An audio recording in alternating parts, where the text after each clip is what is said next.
FM college छात्री सोमेश्री बिसिंग मृत्यु घटना Lakhimpur block Congress तरफ पीसीसी सभापति भक्तचरण दास डाकरा आज 326 नंबर जातीय राजपथ अवरोध कर 12 घंटा बंद पालन कर उक्त बंद पालन में लक्ष्मीपुर युव इंजीनियर विधायक पवित्र साउंटा ब्लॉक कांग्रेस सभापति कैलाश चंद्र खलसा और युव कांग्रेस नेता मंटी खरा नेउथिबा बेले लक्ष्मीपुर ब्लॉक पंचायत सभापति और कर्मी माने उपस्थित थिले।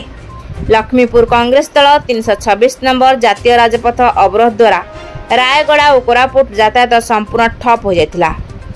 उक्त रास्ता दे जाउथिबा पुरी जगन्नाथ बस और अनेक एपरी बस लक्ष्मीपुर ठारे कांग्रेस कर्मी अटकाई रखी देथिबारु यात्री माने नाही नथिबार असुविधा सम्मुखीन हेबार देखिବାକୁ मिलिथिला।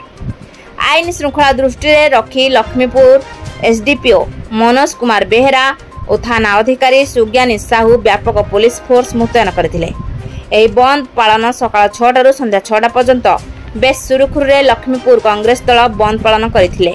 पात्र मु कोरापुट जिल्ला रो गुटे लोक मु जाउथली ये सिमलीगुड़ा एक्चुअली मो घर होची चाटुआ मात्र मु जाउथली से जो बस याड जायने मु सिमलीगुड़ा रो लेकी चाटुआ जिबार थिला से एही बस होची ओएसआरटीसी गवर्नमेंट आमे गवर्नमेंट बस रे आस्तले एटा लखीमपुर रे एक स्ट्राइक जोगु हमको आमे रहि जाइछु सकाळ 7 रु रहि जाइछु आमे सेइटु गुंची पारनु किछि एठी भी किछि सुविधा नाही कि जेमति किछि मिलिबो हेले भी सकाळ पानी बोतल आनी कि देले एबे पचारले भी खाइ लंच पाए कंडक्टर तांके भी नै चंती ऑर्डर लंच पाए तो हमु मिलिबो एठी गरम रे सेमति अछु लेडीज अछंती छुआ जाक भी अछंती तांके भी किछि करि पार नांती से जो गुडी गेस्ट हाउस अछि जे जार भड़ा नै कि सेडी रहउचंती आसज होउचंती गरम प्रबल होउची स्टूडेंट भी अछंती तांकर एग्जाम्स पई जाउथिले आ ता एग्जाम देई कि फेरु भी थिले घर को जीवा पई के जण सह परिवार सह जाउथिले हेले भी किछि हेई पारनी एबे जाई किछि तो हमें जाई पारनु से जो किछि कोन करंतु हमु जेमते जीवा को सुविधा होबो।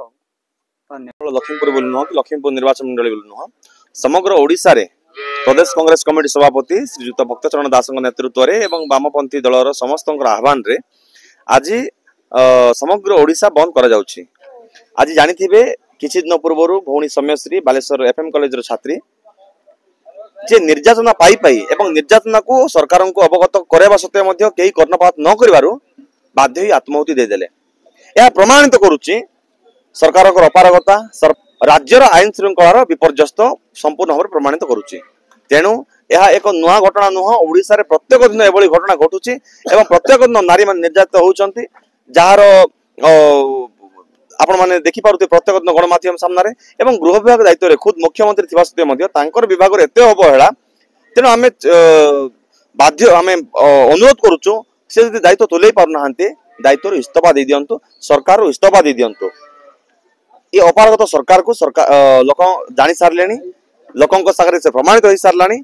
तेणु आमे चेष्टा करूछु नारी माने केमति सुरक्षित रहिबे नारी माने केमति एठी सम्मानित होई रहिबे एवं सबु अंचल महिला माने केमिति सुरक्षित रहिबे तापा हमें सरकार को एक नुआ संदेश देवा पाई बोली प्रत्येक जगह आज प्रत्येक अणुकोण रे ओडिसा रो आज ओडिसा बंद डाकर दे जाइछि।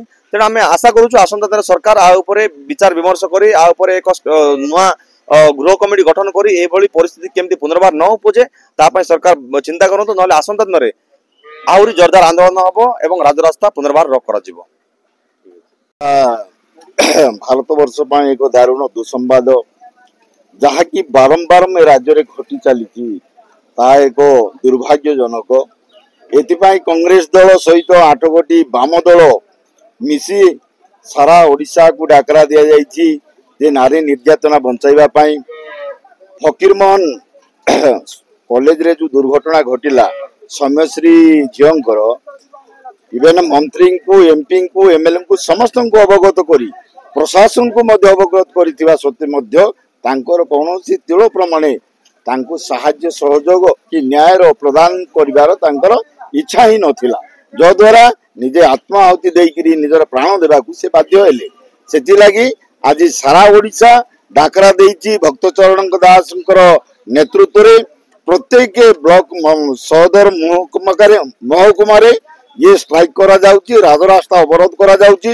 जदि नारी निर्यातना पुनर्बार तीव्रतर हुए ताहले पुनर्बार ये राजपथ को संपूर्ण रूपे बंद कर दिया जिवो एवं चक अख सब बंद कर दिया जिवो। एटा ही कांग्रेस दलर डाकरा।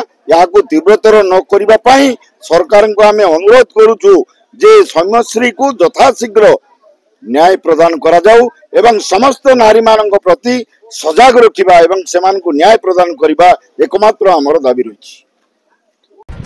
कोरापुट संजय कुमार पाणी रिपोर्ट ज्योतिप्रभा न्यूज।